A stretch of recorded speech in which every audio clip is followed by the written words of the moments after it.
People said his arm was too weak and he only won because the Avengers were on his team. The guy who went dead last in the draft, and the entire football world spent the next 3 years waiting for him to fall apart. 2022 NFL Draft select Brock Purdy, a quarterback from Iowa State. Instead, Brock Purdy took the 49ers to a Super Bowl, earned a Pro Bowl nod, and signed a 5-year, $265 million contract. We're going through every lie told about Brock Purdy season by season to show you exactly how wrong they all were.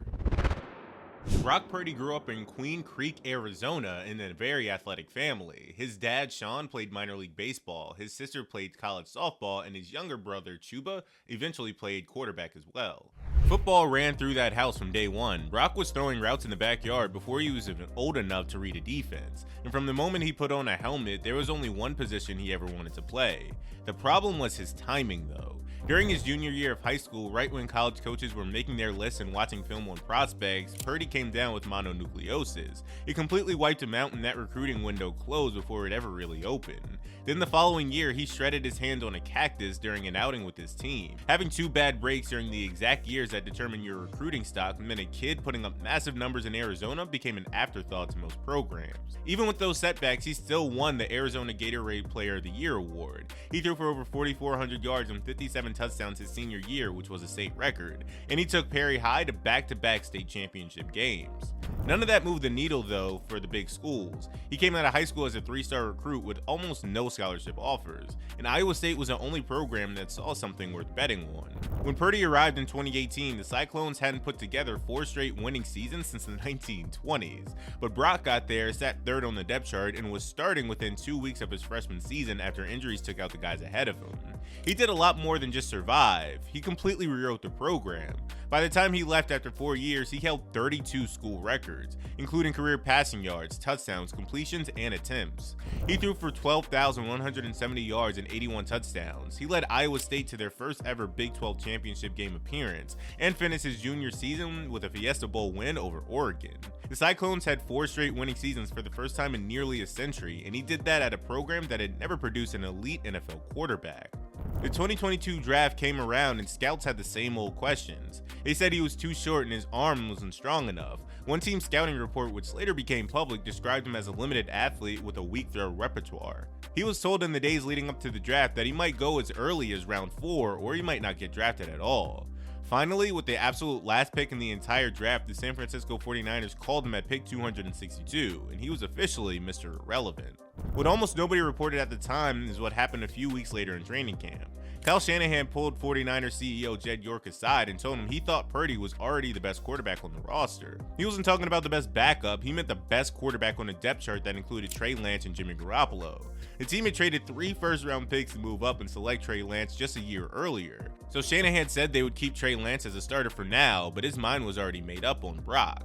Then the football gods did what they always seem to do with Brock Purdy. They gave him a shot that nobody saw coming. It was week 13 of the 2022 season, and the 49ers were playing against the Miami Dolphins with a 7-4 record. They were already serious NFC contenders, and by the time Jimmy Garoppolo dropped back to step for a pass, he broke his foot immediately and went down, bringing in Brock Purdy off the bench.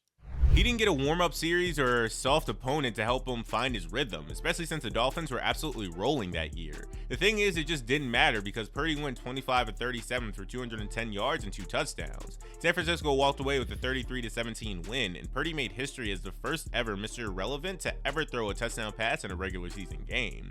Kyle Shanahan saw enough and named him the starter for the rest of the year immediately. The following week was his first career start, and he had to go up against Tom Brady. The final score was a 35-7 blowout where Brock threw for 185 yards and 2 touchdowns while even running one in himself. To this day, he's still the only quarterback in NFL history to beat a Brady-led team in his very first career start. He didn't stop there though. He finished the regular season with 5 straight wins to clinch the NFC West title while putting up a 107.3 passer rating across that stretch. Those numbers would be impressive for any veteran starter in the league, but for the very last pick in the draft filling in on an emergency basis, they are almost impossible to believe. However, the football world had already decided how to file the story away. People called it a system or said after McCaffrey got there, he was doing all the heavy lifting. And the common refrain was just to wait until defenses actually had film on him. Every single win came with a specific reason why it shouldn't actually count. Then we got to the playoffs. In the wildcard game against Seattle, the 49ers won 41-23, as Brock threw for 332 yards and 4 total touchdowns. He followed that up with another win against Dallas in the divisional round, which gave him 8 straight victories to start his career. That's a record for any quarterback in NFL history, yet the noise around him stayed exactly the same. The argument was that the roster around him was just too good, and the critics claimed any competent player under center would produce the same numbers. That argument ran directly into a wall during the NFC Championship game in Philadelphia, though. Early in the game, Purdy dropped back to throw and took a hit that caused his throwing elbow to bend the wrong way. It was a torn UCL, and he had to head to the sideline while backup Josh Johnson took over. Eventually, Johnson got a concussion and had to leave too, so McCaffrey actually started at QB in the fourth quarter. The 49ers eventually lost 31-7, and the fallout was immediate. The whole season seemed like maybe it was just a Linsanity run. The question the whole league was asking was whether 2022 was just a product of a lucky situation or a real quarterback emerging. Everyone wanted to know if he was a fluke or something worth betting the franchise on. The doubters had an entire offseason to sharpen that system QB narrative, and Purdy had that exact same time to figure out how to burn it all down. The 2023 season openers started in Pittsburgh, and the Pittsburgh Steelers had spent all offseason studying Brock Purdy's film and just paid TJ Watt a massive extension. He responded by going 19-29 for 220 yards and 2 touchdowns, finishing with a 111.3 passer rating and a win. By the middle of the season, his name was at the very top of the MVP conversation. He was leading the entire NFL in passer rating at 113, yards per attempt at 9.6, and touchdown percentage at 7. That passer rating actually broke Joe Montana's franchise record, which is a mark that had stood in San Francisco for decades. You don't just stumble into those kind of numbers by accident. He was playing some of the most efficient football the league had ever seen, and the people who spent a year explaining why he wasn't a real quarterback were forced to acknowledge what was happening on the field. Then the Christmas Day game against Baltimore happened. He threw 4 interceptions in a 33-19 loss to one of the best defenders in the NFL, and every take that had been quiet for 2 months came back at full volume. Critics claimed that it was his true identity and that he couldn't handle elite defenses, essentially saying he handed the MVP trophy to Lamar Jackson, which was true. One bad game in primetime meant his entire body of work was back under review.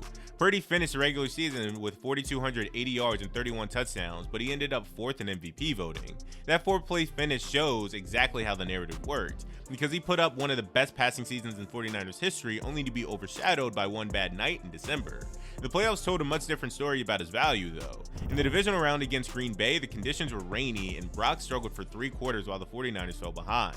With the entire season on the line, he engineered a 12-play drive that ended with McCaffrey scoring the go-ahead touchdown with less than 2 minutes left. They won 24-21, and then they moved on to the NFC Championship game against Detroit. The Lions came out swinging and hit San Francisco right in the mouth, leaving the 49ers down 24-7 at halftime. Purdy had only completed 7 passes and had already thrown an interception, and that locker room looked like a team that was completely finished. However, in the second half of that game, Brock threw 174 yards and a touchdown while also scrambling for 49 yards on the ground to lead a 34-31 comeback win.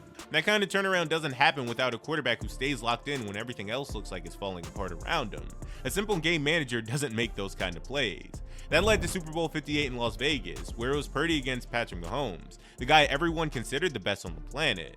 For 3 quarters, it was a total dogfight, and Purdy finished 23-38 for 255 yards and a touchdown.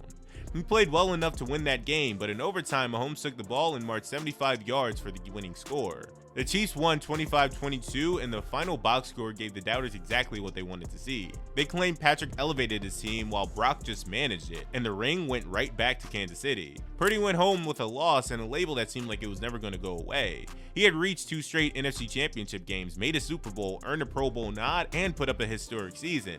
Even with all of that, the system QB talk was still as loud as ever. Because of that, the 49ers did something pretty unusual before the 2024 season by choosing not to give him an extension. They decided to let him play it out, which meant the upcoming year was either going to settle the argument for good or prove every single doubter right. Going into the 2024 season, Brock Purdy was making less than $1 million, and that's not a typo. The quarterback who had sent his team to the Super Bowl, who had just led the team in passer rating, was making less than some backup lineman. That's what being the last pick in the draft does for you. The going rate for a franchise quarterback had crossed $40 million per year, so the debate that consumed the entire offseason was simple and brutal. People wanted to know how much he was actually worth when you strip away the system and Kyle Shanahan from calling the plays.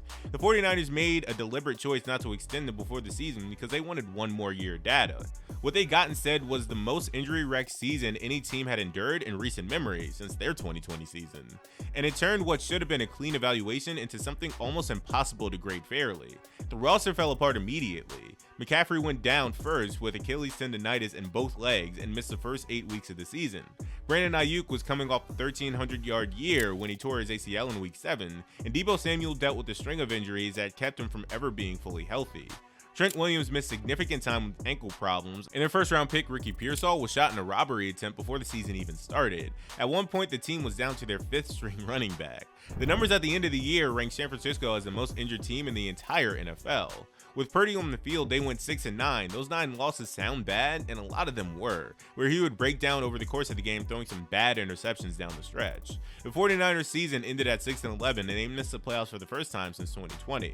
The critics who had been waiting 3 years for confirmation finally had a season they can point to. So the 49ers watched the whole season from inside the building, and they came to a very different conclusion than the people outside. In May of 2025, the 49ers stopped the entire debate with a simple pen stroke. They inked him to a 5-year, $265 million deal, which came out to about $53 million per year for Brock Purdy. It was the 5th largest quarterback contract in NFL history at the time. The same guy who earned $2.6 million across his first 3 seasons was now getting paid more per week under his new deal than he ever made that entire stretch. The doubters flipped immediately, and now the contract itself became the problem. People claimed he was going to eat up salary cap space that could have built the roster around him, and they argued that if you pay a system QB top 5 money, you deserve what you get. The goalposts hadn't just been moved, they had been loaded onto a truck and driven somewhere new entirely. The man simply couldn't win. Then week 1 of the 2025 season against Seattle happened and the hits kept coming, literally. Coming out of that game, Purdy had a left shoulder issue and a toe injury on his other foot, though he did throw the game-winning touchdown. He missed 2 games, came back in week 4, then aggravated the toe injury on a different play which cost him 6 more weeks. 8 games were gone before November, and it was his 2nd straight season derailed by injuries. Mac Jones stepped in and did exactly what a backup QB in Kyle Shanahan's system is supposed to do by managing games and protecting the ball. The team went 5-3 and stayed alive, but the conversation outside the building immediately went back to the idea that the QB is not the variable and it's simply just the scheme. Purdy returned in week 11 in Arizona, and whatever rust people expected to see was not there. He went 19-26 for 200 yards and 3 touchdowns, finishing with a 133.5 passer rating. McCaffrey called it vintage Brock on the sideline because he looked poised and decisive again. He looked like the same version of himself that led the entire league in yards per attempt 2 years earlier. Over the final 7 games of the regular season, he accounted for 19 total touchdowns, and the 49ers went 6-1 in that entire stretch to lock up the 6th seed. The season ended 12-5, and that record came with a footnote nobody had seen before. The 49ers became the first team to make the playoffs since the NFL expanded to 8 divisions in 2002, with 2 quarterbacks each starting at least 8 games. Wildcard weekend took them to Philadelphia, which was the same city and the same stadium where his career nearly ended 3 years before. He went 18-31 for 262 yards and threw 2 touchdowns to win 23-19. Brock Purdy beat the Eagles in their building in the playoffs after George Kittle went down with an Achilles tear. The story of the divisional round loss to the Seahawks is that the run ended to the eventual Super Bowl champs, but the story of the entire 2025 season is something harder to dismiss. A team wrote a massive check to a quarterback who then missed half the year with an injury, and they still went 12-5 and won a road playoff game with them. Look, we do need to be honest about what we do know. Brock Purdy has never played for anybody under Kyle Shanahan, so we have absolutely no idea if he would actually be any good with anybody else. But what we do know is that he's pretty good under Kyle Shanahan. And the Kyle Shanahan question is a fair point to make, and we should make it clear instead of acting like the question isn't there. However, the same logic applies to plenty of quarterbacks. Tom Brady spent 2 decades in the Bill Belichick system before he ever moved on. Kurt Warner was running the Mike Martz offense where he won a ring, and Joe Montana had the genius of Bill Walsh. The system still needs a guy to run it, and you have to run it well when the season is on the line and the defense knows your favorite plays. Nobody just hands a quarterback a 113 passer rating because the play call was nice. You don't get a 17-point comeback in the second half of the NFC Championship game just because the scheme is clever. At some point, the player has to actually make throws.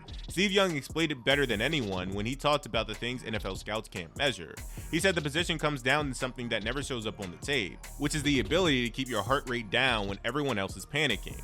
Young believes Purdy arrived in the league with that piece already inside of him, and he says it's the exact same trait Patrick Mahomes has. Most players have to spend years learning how to stay calm, but some guys are just born with it. The draft doesn't have a test for that, which is why Purdy sat by the phone through 261 picks and waited for a call that almost never happened. The lies were never really about his arm strength or where he was drafted. Those were just the things easy to yell about on TV. The real problem here is confirmation bias, where people decided what Purdy was before he ever played a snap and refused to change their minds. One bad game on Christmas was enough to make people forget a season of high-level play. They ignored him keeping the team afloat while everything was falling apart around him the following year. He hasn't won a Super Bowl yet, and that will always be the final argument people use against him, and that is fair. But he has already been to a Super Bowl and 2 NFC Championship games before his rookie deal even ended. The people who watched him work every single day just gave him $265 million. Every label they tried to pin on him, from Mr. Irrelevant to a game manager, just became more fuel for the fire, and he keeps proving the doubters wrong every single chance. So there you have it. Watch this next video if you haven't already, and subscribe if you're new. Thanks for watching.